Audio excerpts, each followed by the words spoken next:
Today, we have a war movie trailer to review, and I know what you're thinking. War movie, all right. Loads of action at every turn. Suspense by the truckload. Courage that will leave you breathless.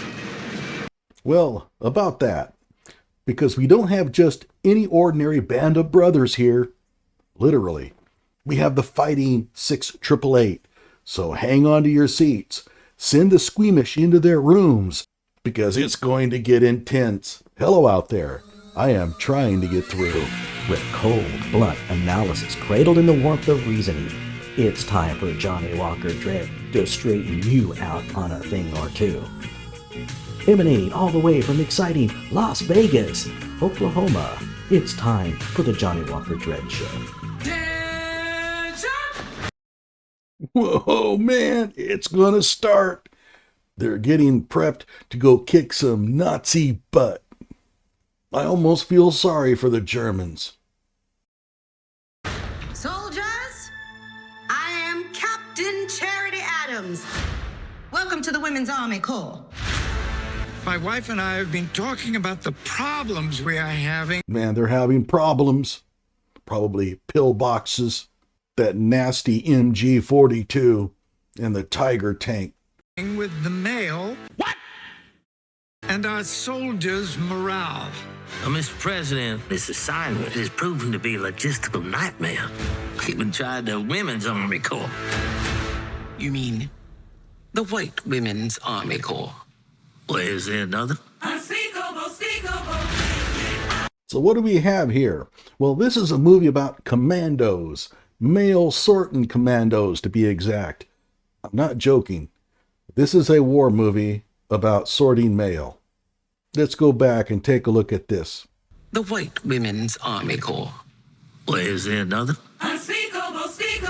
This is where the director and Oprah Winfrey, who is an executive producer on the movie, just can't resist the temptation to insert racism into every discussion. Oprah Winfrey gives old General Halt the side eye for his audacity and not even knowing that there was an all-black WAC unit. The problem is, there wasn't. At the time that Mary Bethune, who Oprah is playing here, was collaborating with Eleanor Roosevelt to assign black women to sort the mail, the 6888 hadn't been formed. Why do this?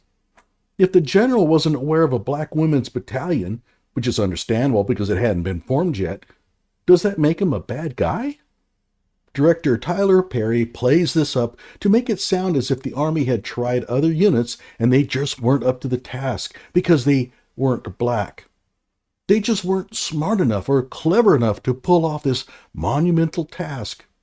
He chose the wrong color of skin. This is Oprah expressing black supremacism. Of course, this didn't happen. The mail stacked up because the Army simply never planned logistically for its sorting. At some point, the problem grew so large that they decided to form a battalion to sort it out. Eleanor Roosevelt is the one that suggested that black female soldiers could be rounded up to do the job. Also, there was no General Halt. His character was completely fabricated by the director, and of course he was portrayed as a Southerner with a thick drawl. You know the drill. Who was in charge of the 6888? That would be General John C.H. Lee, who was a famous general. General Lee voiced advocacy for integrating black and white troops. He was fairly progressive in his views on race and supported the women of the 6888 throughout their existence.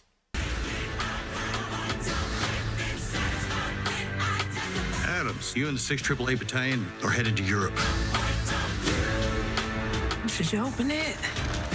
The Postal Battalion? They think the only thing we good for is deliver some damn mail. Well, they could have felt you were good enough to send in to be slaughtered by German paratroopers. Would that have made you happy? I love the "don't open this secret letter with your mission." I'm surprised that the letter didn't come with instructions to swallow it upon reading. In all reality, the commanding officer would have simply told her that she and her battalion would be sorting mail. Would you like to see all the hangars, ma'am? How many are there? All of them. Oh my God. It's a Jeep. I mean, if it was a Tiger tank, then yeah, you have my full permission to shit your pants. In all seriousness, the two ladies are looking at all the hangars faintly lit in the background, but the presence of the Jeep with its headlamps on in the foreground kind of screws that up. That's called bad directing. Ladies, we have been ordered to provide hope. The soldiers have not heard from their loved ones, and their loved ones have not heard from them. I don't think the war in Europe was hopeless, at least not on our side. When there is no mail, there is low morale. 6 888 Battalion! Forward march! They did not send us because they thought we could do it. We are here because they are sure we cannot. Okay, so let me get this straight. The Army thinks it's important to have all the mail sorted, so they create a special battalion to sort all the mail, but choose black women because they think they cannot do it. And what does this say about the importance of mail on morale? We've been hearing it, soldiers can't fight if they haven't heard from home in a while. But the Army cared so little about it that they assigned the job to a battalion they thought would fail? Exactly how impossible was the task? 17 million sounds like a lot, but keep in mind that there were 855 women assigned to the unit. In fact, they probably recruited 855 women because their calculations indicated that 855 women could do the job. But let's take a look at this. 17 million divided by 855 is around 20,000 pieces of mail per soldier, rounding up. They were finished in 3 months, which means each soldier had to sort about 220 pieces of mail per day, or about 28 pieces of mail per hour. I fail to see what's so impossible about that. But remember, the Army actually allotted them twice as much time, 6 months, to complete this job. Their calculations would have had each soldier sorting only about 14 pieces of mail per hour. This is hardly the sign of the Army setting the women up for failure. It seems as if the Army picked plenty of women to sort the mail. So, impossible task? Nah. Was it a menial task? Frustrating? Dull? Sure. I mean, I wouldn't want to do it.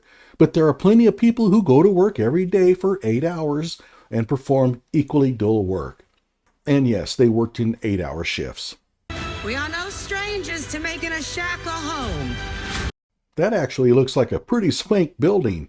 Certainly better than a foxhole in the Ardennes forest. And you'll notice they have lots of rats scurrying around. A lot has been made about this, that they had to work in rat-infested buildings. So what? Ever worked inside a barn? We are at war, and when you are at war, you make do.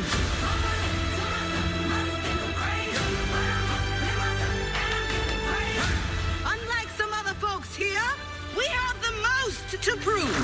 Now Whoever edited this trailer needs to turn in his stripes. I mean, they literally chose to place her statement, "We have the most to prove," right before a war scene that did not involve them. This almost makes the trailer look like a parody. is where you show the proof. This is our mission. And we will not fail. That's because you have no choice. You've been assigned a job. You'll do it because you have to. Let me repeat, the job was not close to impossible. The 688 had plenty of soldiers to sort all the mail in front of them. In fact, they were able to do it in half the time they were allotted. So how could they really fail?